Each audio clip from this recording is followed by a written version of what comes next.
Yorana, ravi de vous retrouver pour votre journal. Voici les principaux titres de ce soir. Les forces de l'ordre appellent au bon sens des conducteurs pour limiter les comportements dangereux sur la route. 19 morts sont à déplorer sur nos routes depuis le début de l'année. Nous parlerons avec Landry Denis, président de Tahiti Biker, d'une initiative organisée demain et qui vise à améliorer les bonnes pratiques sur la route. Il est notre invité ce soir. Une canirondo pour clore la semaine nationale du chien fénois. Le club canin de Pire a organisé ce matin une sortie entre chiens et propriétaires d'animaux dans la vallée de Fotaouba. Une manière originale de faire de l'éducation canine et d'apprendre les bons comportements pour tous. Et dans ce journal, nous prendrons la direction des Australes à la rencontre de Remuna, un forgeron installé à Rurutu qui perpétue une activité ancestrale devenue très rare.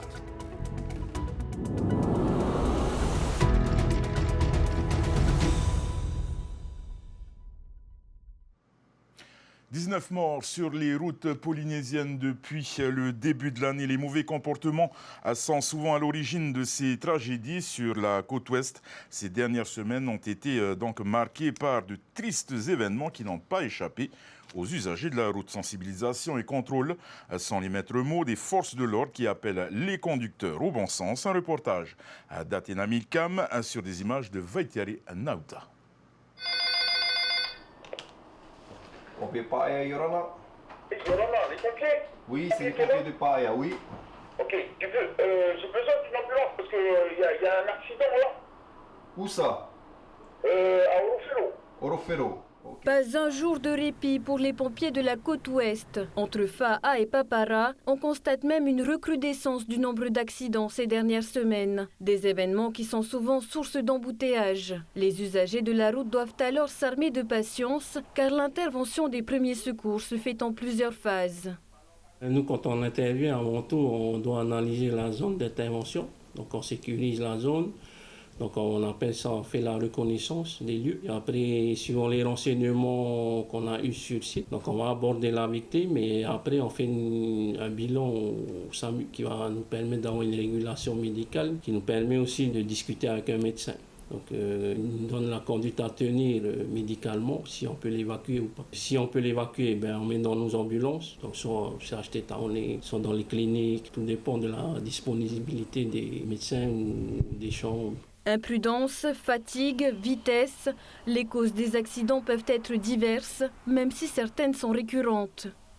Alors, j'ai souvent remarqué que les gens filent. Hier soir, j'ai failli me faire écraser sur la route en traversant la route, parce que la voiture, elle a foncé au lieu de rouler doucement. À Tahiti, on n'a pas besoin de faire du 100 à l'heure. Hein. On est une petite île, c'est pas comme en France. Les chauffeurs, ils ne respectent pas les limites, là. Ça, c'est le rapport. Hein. Je pense qu'il y a beaucoup de gens qui boivent surtout, qui fument, donc c'est pour ça qu'il y a autant d'accidents. Ce qui serait pas mal, c'est aussi que la route elle soit en forme. Parce que voilà, la route, toutes les routes, elles sont pas en norme. Des comportements dangereux qui ont généré 34 morts sur les routes polynésiennes en 2023. 186 individus ont été blessés dans des accidents la même année.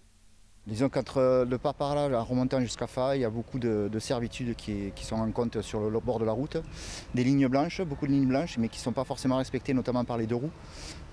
Et on a également aussi le gros facteur qu'on a les week-ends, c'est surtout l'alcool. Alcool stupéfiant qui vient rajouter là-dessus un cocktail détonnant, donc le deux roues, l'alcool et les stupéfiants.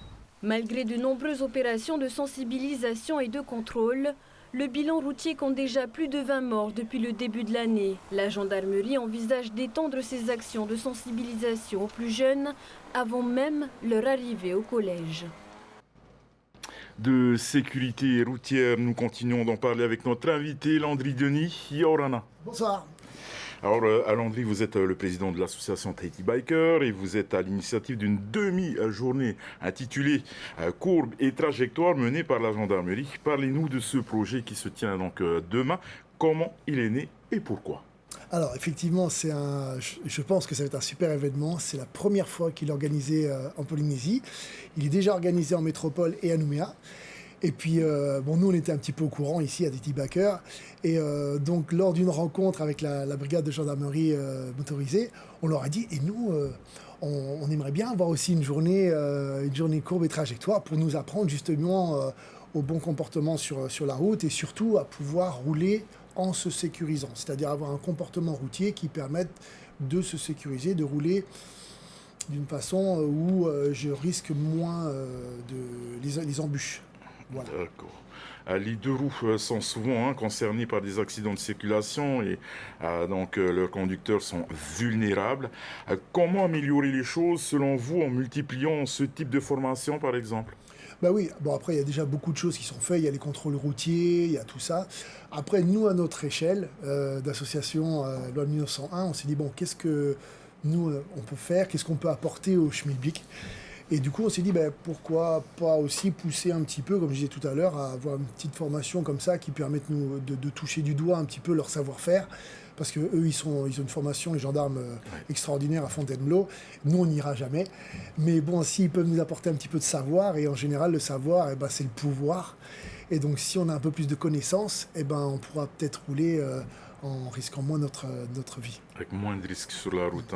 Il y aura donc une partie théorique et une partie pratique sur la route demain matin avec 30 participants encadrés par des gendarmes. C'est important de bénéficier de l'expérience justement de la brigade motorisée du Fénois. Oui, je pense que eux c'est les mieux placés et je crois que c'est les mieux formés.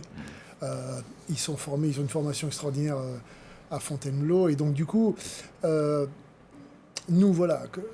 Le but, c'est quoi demain ? C'est une partie théorique, comme vous disiez. Donc, ils vont nous expliquer. Bon, moi, j'ai pas encore fait la formation. J'ai hâte de la suivre demain. Et ensuite, donc, il y a une partie pratique. Et donc, la partie pratique, c'est du roulage avec tous nos équipements, les motos en ordre. On aura tout vérifié. Et donc, ils vont nous apporter tout ça. Roulage sur leur moto ou avec votre propre moto ? Ouais. Donc, en fait, on sera 5 motards encadrés par un gendarme. Et en fait, ils vont nous montrer à tour de rôle. Donc, il y aura le gendarme en premier, il y aura les 5 motards derrière, et on va les suivre sur la route pour savoir comment eux, ils abordent un virage, comment eux, ils abordent les obstacles, comment est-ce qu'on roule en groupe, quand, par exemple, on arrive derrière une file de voiture, où est-ce qu'on se met pour suivre une file de voiture quand on est en 2 roues. Et en fait, à tour de rôle, on va se mettre derrière le gendarme en question, et donc, du coup, avoir des connaissances. Votre association existe depuis 2017, avec donc près de 200 personnes qui suivent votre page Facebook, 2000 personnes, pardon. C'est quoi la vocation de Tahiti Biker ? Alors, Tahiti Biker, notre force à nous, c'est qu'on a réussi à créer une communauté motarde, mais qui est locale. C'est-à-dire que pour accéder à Tahiti Biker, il faut être d'ici. Moi, je voulais pas un groupe Facebook ou une association où il y a des gens de l'extérieur qui donnent leur avis, des gens de métropole ou d'ailleurs. C'est inintéressant pour nous. Moi, je voulais créer une communauté justement où, en un clic, on peut apporter des connaissances, on peut apporter des bons tuyaux, on peut vendre son engin. Mais ça s'adresse uniquement à la population motarde locale. Un mot sur votre prochain événement le 20 octobre. Alors oui, on fait une grosse sortie tous les ans et on essaie d'agrémenter, de changer un petit peu l'histoire pour que ce soit pas monotone. Et donc ce sera le dimanche 20, c'est ouvert à tout le monde à partir de 125 cm3 et on se fait une journée biker où on se donne rendez-vous au Motorbike Center donc le dimanche 20. C'est 3 000 francs la participation et pour la première fois, on fera le selfie tour. Donc c'est une manière plus rigolote de passer du temps ensemble mais d'une façon moins dangereuse sur la route. Merci beaucoup, Landry, d'être venu sur ce plateau et d'avoir répondu à nos questions. Merci beaucoup. À l'université, théâtre d'une scène de crime, hier soir, cette reconstitution factice a attiré à plusieurs centaines de personnes à l'occasion de la deuxième nuit du droit de la cour d'appel de Papeete. Avocat général, procureur, gendarme, médecin légiste leur ont présenté les dessous d'une enquête criminelle à Tahiti, comme nous le dévoile Esther Parocordette. Une zone interdite, un individu face contre terre avec à la jambe gauche une marque qui laisse penser à une morsure, Un bâton cassé, des éclats de pierre tachés de sang, des traces de pas, 2 gobelets et une canette. Nous sommes dans la vallée de Papineau. Une randonneuse découvre le corps sans vie d'une personne âgée polynésienne. Le décor plonge le public dans un scénario qu'il ne voit que dans les films. J'avoue que ça change des films. C'est différent des films américains ou français. Mais j'avoue qu'on va dire qu'il y a des similitudes avec comment ça se passe, quoi. C'est vrai que j'avais jamais pensé vraiment à tout l'aspect technique qu'il pouvait y avoir derrière une découverte de cadavres et de voir un vrai médecin légiste décrire la procédure, comment il s'y prend, les éléments qu'il remarque. C'était assez impressionnant. Surtout qu'on n'en parle jamais au journal en soi. L'accès à une scène de crime est interdit, même aux journalistes, par respect de la présomption d'innocence, selon l'avocat général. Les gendarmes enquêteurs relèvent les preuves d'une éventuelle infraction à la loi sous la direction du procureur de la République. Intervient également en tout début d'enquête le médecin légiste de l'hôpital de Taoné. On se déplace donc pour faire des constatations médico-légales. Ensuite, effectivement, on a des premières conclusions qu'on va dresser donc au procureur. Et ensuite, il va décider de l'opportunité de poursuivre ou non les examens post-mortem. On va intervenir à l'autopsie, donc à l'hôpital. Et on peut être amené à intervenir sur les reconstitutions criminelles ou au procès d'assises, à la cour d'assises. Scène de crime, zoom sur les institutions et ses métiers. La nuit du droit est vraiment une occasion unique de rendre la justice accessible à tous. Tous les citoyens peuvent être demain des juges quand on est tiré au sort pour participer à un jury de cour d'assises. Et ils sont amenés à voir les preuves qui ont été recueillies et les apprécier et juger en fonction de leur intime conviction. Les petits litiges du quotidien, comme les conflits du voisinage, un thème qui intéresse le grand public, il pourrait être retenu par la Cour d'appel pour sa prochaine nuit du droit. Et en cette fin de semaine nationale à Duchien, une cinquantaine de membres du club canin à du Pires s'étaient donné rendez-vous dans la vallée de Titioro à Pires ce matin pour une randonnée en pleine nature avec leur animal de compagnie. Une matinée de cohésion mais surtout d'éducation canine essentielle alors que de trop nombreuses attaques de chiens se produisent sur le Fénois. Regardez. Votre chien en aucun cas ne doit aller sur les autres chiens ou sur les autres humains. Vous êtes en balade avec votre chien. Toutou et Maître ne se connaissent pas tous. Dans cette canirando organisée par le club canin de Pires, il est important de suivre les instructions des moniteurs canins, de contrôler son chien et de l'habituer aux autres individus de son espèce, mais aussi aux autres humains, pour éviter ainsi tout comportement agressif et instinctif. C'est très important pour le chien d'arriver à voir qu'il y a autre chose que sa maison, que son jardin. Il faut qu'il puisse se familiariser à d'autres chiens, à d'autres humains, à d'autres environnements. Pour ça, pas le choix, il faut le sortir. Comme beaucoup de ses congénères molossoïdes, Dojo a mauvaise réputation. Il impressionne. Les molosses ne sont pourtant pas forcément les chiens les plus agressifs.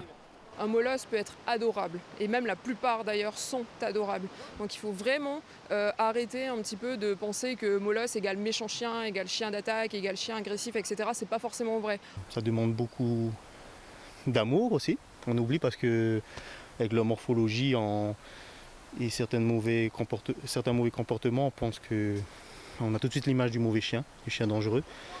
Ça peut l'être par sa morphologie, mais ce sont des chiens avant tout.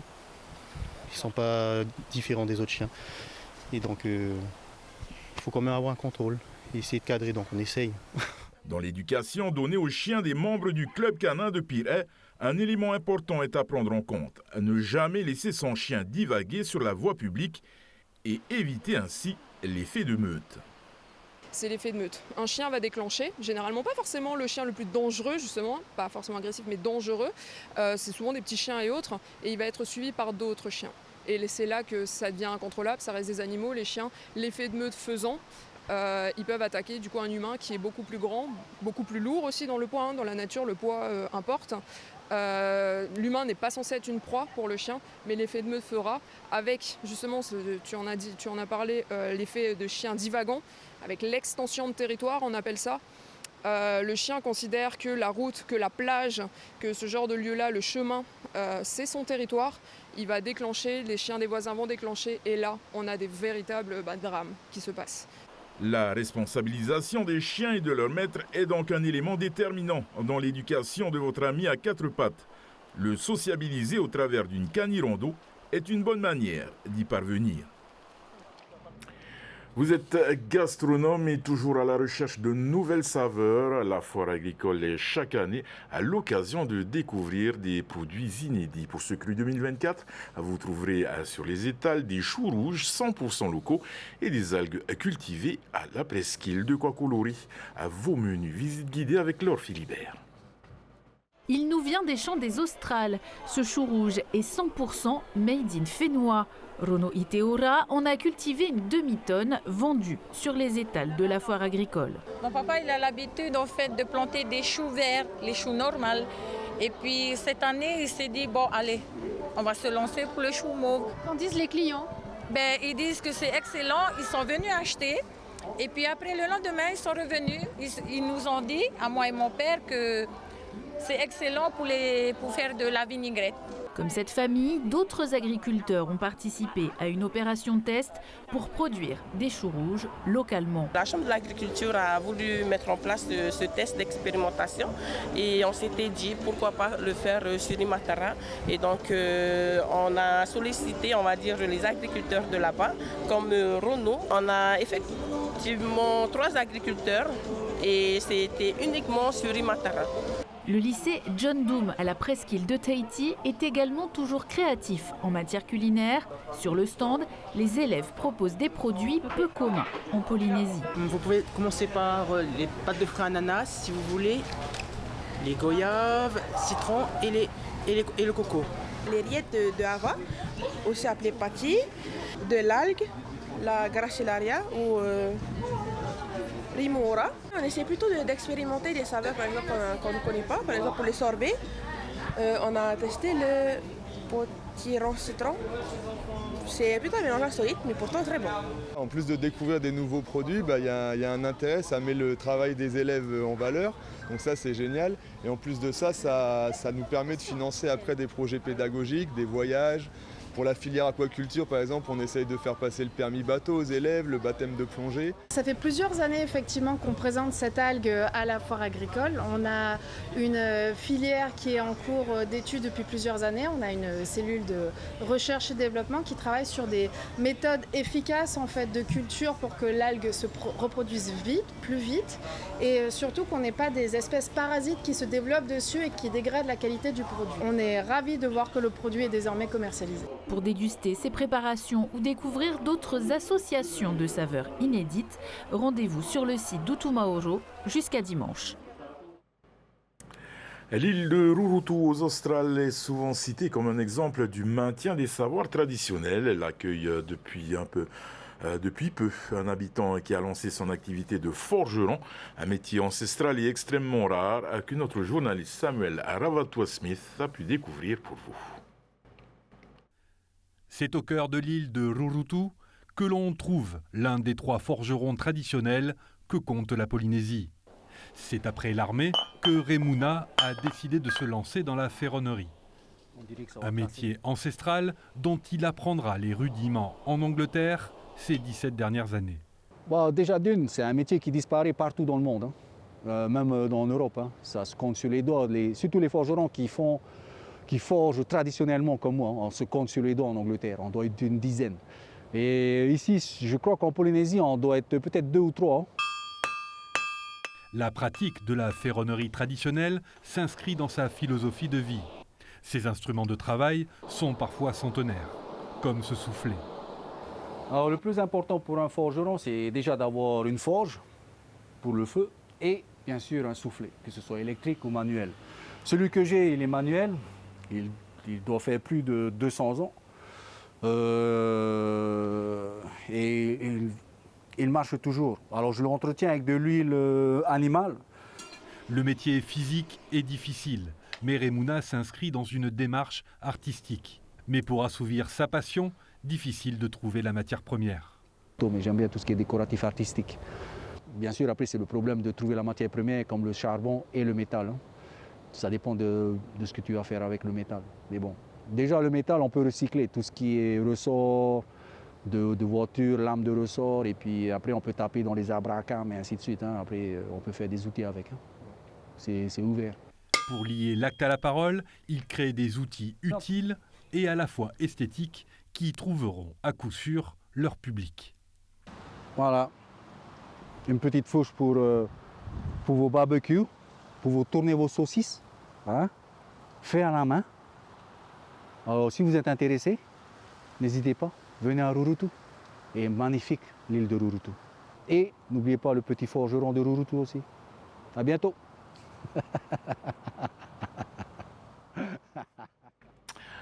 Maruru Remuna, le commentaire est signé Nicolas Pérez. La 11e édition du festival Taste of Tahiri donc sur le point de commencer en Californie et l'excitation est à son comble parmi les artistes. Hier soir à l'hôtel Murrieta Hot Springs, les répétitions finales ont rassemblé musiciens, danseurs et choristes pour peaufiner les derniers détails de leurs prestations. Ronnie Moufat nous en dit plus. Nahapa Mele, Belcanto, Tahiti, Teve Uranui, Te Orimana, tous sont prêts à entrer en scène. Soundcheck, répétition générale, tout est passé au crible. Cette année, le festival propose un répertoire musical très éclectique avec une mise en lumière spéciale des chants tahitiens revisités en version lyrique.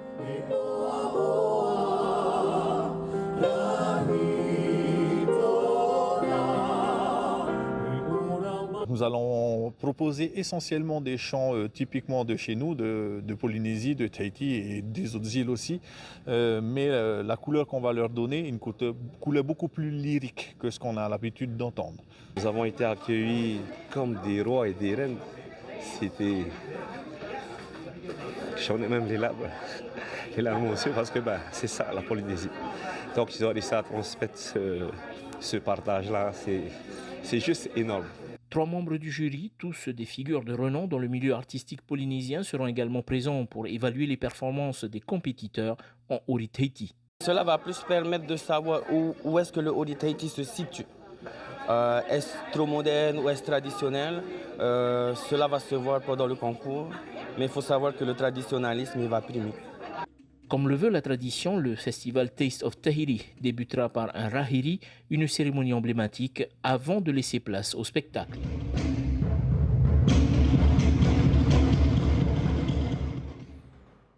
Nous arrivons au terme de notre édition. Votre soirée sur C'est une télévision. Ne manquez pas votre magazine de la glisse Waves, suivi de la finale de The Voice Kids. Prenez bien soin de vous. Excellente soirée sur C'est une télévision et à demain, même heure. Retrouvez ce journal en replay sur notre site internet et notre application mobile TNTV.